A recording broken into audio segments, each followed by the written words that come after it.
இருக்கிறோம். எங்கள் வாழ்க்கையில இயேசு கிறிஸ்து சமாதானத்தை கொடுத்திருக்கிறார். இயேசு கிறிஸ்து விடுதலை கொடுத்திருக்கிறார். இயேசு கிறிஸ்து எங்களை ஆசீர்வதித்திருக்கிறார். இன்றைக்கு இந்த வார்த்தையை கேட்டுக்கொண்டிருக்கிற அருமையான சகோதரனே, சகோதரியே, உங்க வாழ்க்கையில எவ்வளவோ பிரச்சனைகள் இருக்கலாம், எவ்வளவோ போராட்டம் இருக்கலாம், எவ்வளவோ காரியங்கள் உங்களை தூங்க விடாம பண்ணலாம்.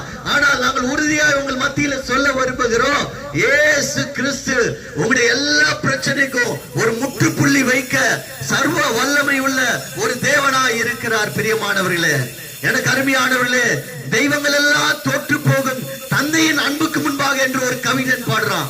தெய்வங்கள் எல்லாம் தோற்று போகும் தந்தையின் அன்புக்கு முன்பாக என்று சொல்லுகிறான்.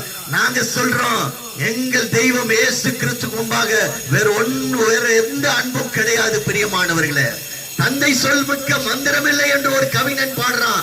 நாங்க சொல்றோம், இயேசுவின் வார்த்தையை தவிர வேற வார்த்தை எதுவும் உங்க வாழ்க்கையை மாற்ற முடியாது. பிரியமானவர்களே, இயேசு கிறிஸ்து சொல்லுகிறார், என் வார்த்தையில ஜீவன் இருக்கிறது.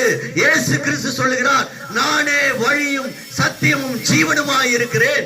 என்னை பின்பற்றுகிறவன் இருளில் நடவாமல் ஜீவ ஒளியை அடைந்திருக்கிறான். அப்படின்னா என்ன தெரியுமா? இந்த மனுஷன் இருள்ல வாழுகிறான், உலகம் இருள்ல வாழுகிறது. என்ன செய்யறோனே தெரியல. ஏதோ வேலைக்கு போறான், ஏதோ சாப்பிடுறான், ஏதோ சம்பாதிக்கிறான், ஏதோ வாழ்க்கை ஓடுது. அவன் வாழ்க்கையில இருள் இருக்கிறது. அவன் வாழ்க்கையில சமாதானம் இல்ல, நிம்மதியான உறக்கம் இல்ல, நிம்மதியான தூக்கம் இல்ல. இயேசு கிறிஸ்து சொல்லுகிறார், என்னை பின்பற்றுகிறவன் ஜீவ ஒளியை அடைந்திருக்கிறான். எனக்கு அருமையானவர்களே, அந்த ஜீவ ஒளி என்ன தெரியுமா?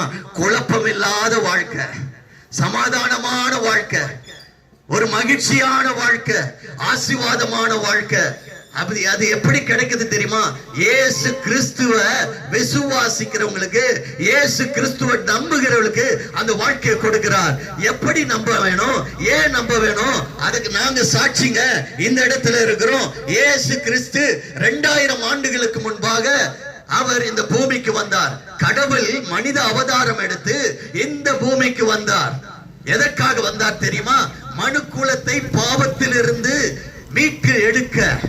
எனக்கு அருமையானவர்களே, சிறைச்சாலையில போறான். அவன் சிறைச்சாலையிலிருந்து மீட்பதற்கு என்ன செய்யறாங்க? பெயில்ல எடுக்கணும், பெயில்ல எடுக்கணும்னு சொல்லி போறாங்க. அப்ப போலீஸ் ஸ்டேஷனுக்கு போய் பெயில்ல எடுக்கிறாங்க. இன்னைக்கு மனுஷன் எப்படி கட்டப்பட்டு இருக்கிறான்? சிறையிலே கட்டப்பட்டு இருக்கிறான், பாவத்திலே கட்டப்பட்டு இருக்கிறான்.